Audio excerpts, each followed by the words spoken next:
না, কিভাবে কাট করছি আমরা? এইখানটা আগে সেন্টার পয়েন্ট করেছি, কোমরটাকে কি দিয়ে ভাগ করেছি, সাইডে যতগুলো ফোল্ড আছে আমরা এটাকে দিয়ে সেইটাকে দিয়ে তত দিয়ে কোমরটাকে ভাগ করব। মানে 8টা ফোল্ড আছে, তাহলে কোমরটাকে 8 দিয়ে ভাগ করেছি, প্লাস দুদিকে কোয়ার্টার করে নিয়েছি, কারণ হচ্ছে প্রত্যেকটা পার্টগুলোকে জয়েন্ট হবে করে। এবারে সেন্টার বের করেছি ওখান থেকে, করে এই সেন্টার করে আমরা কাটিং করছি। করো করো, কাটিংটা করো, করে আসো, করো করো করো, হ্যাঁ করো করো, গুড গুড গুড। নিয়ে এসো কাছে নিয়ে এসো, ধরে ধরে কাছে নিয়ে এসো, ঠিক করে, সুন্দর করে সুন্দর করে সুন্দর করে নাও। বোঝা গেল কিভাবে কাটলাম?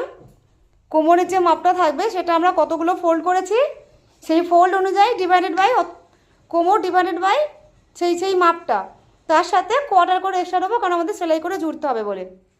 তাহলে বোঝা গেল কত সুন্দর ঘেরটা এসছে, দেখো। এটা আবার আমরা পুরো জয়েন করব, করে তারপর আমরা টপ পার্ট বের করবো।